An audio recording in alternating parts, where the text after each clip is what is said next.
Hello, this is Steve. Welcome to your next edition of Highlights, our bi-weekly, or we try bi-weekly, educational newsletter. It all depends on my traveling schedule and so forth, how frequently I can get these out.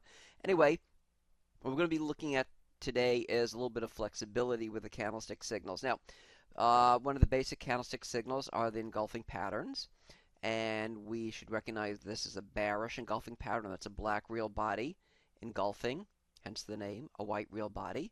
So the bears are grabbing control of the market from the bulls, and this looks like a good signal to for those a little bit more aggressive. I know not many of you sell short on the equity side, but for those who do, this would be a good short sale because this bearish engulfing pattern would be confirming a little resistance area up here.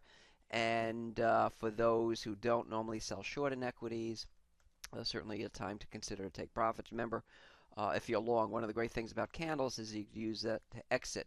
So even if you didn't enter a position with a candlestick signal, you certainly could use a candle signal to consider exiting. And of course, whatever we're saying in the equity side is also true on the Forex side.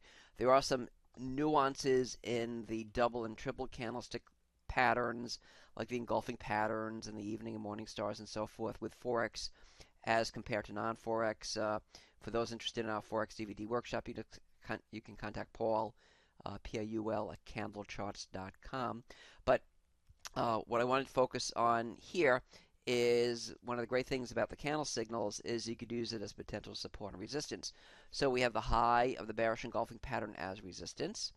But, with this as a resistance area over here, considering the recent high up here, what I mean by recent is the high prior to the bearish engulfing pattern, is up here. You're looking at maybe a 40 cents difference.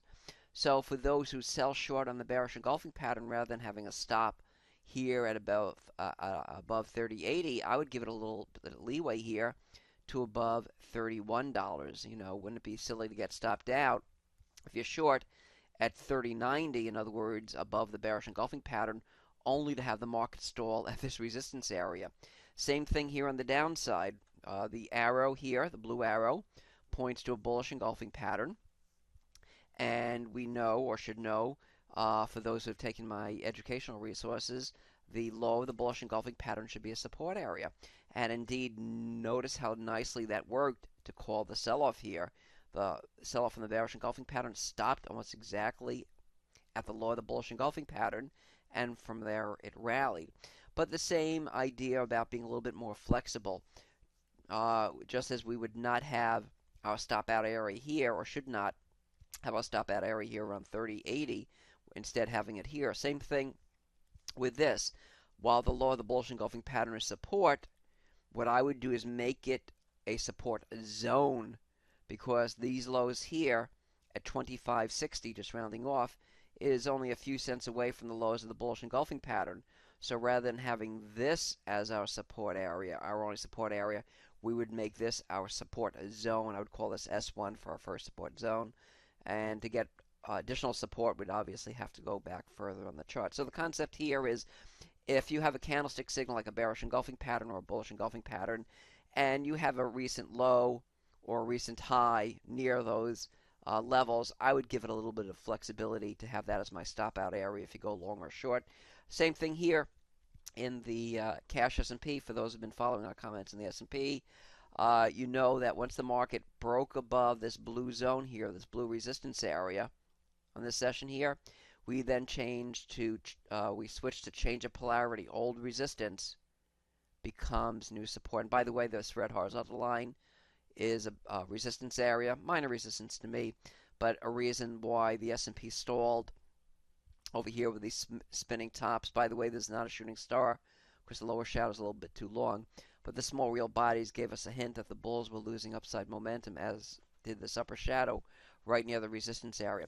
But nonetheless, we were looking at change of polarity, old resistance becoming new support, and it held here and it held here. But we were saying that even if the market did break under the change of polarity down here, look how close these lows are. I shouldn't say a lot of times, but at times the low of a tall white candle becomes a support level. And that was successfully defended by the three candlestick lines here. So although the market did break the change of polarity, old resistance becoming new support, we were saying our kind of a last gasp of short-term support instead of being down here, the bottom end of the support zone, because these lows were so close to here, we gave it a little bit of leeway to about the 1370 area, and so far that's holding. So once again, the concept is, yes, we could talk about change of polarity, old resistance becoming support, but if you have a recent low that held as support, I would give it a little bit of flexibility. So hope that's been helpful, and may the candles continue lighting your path to greater profits.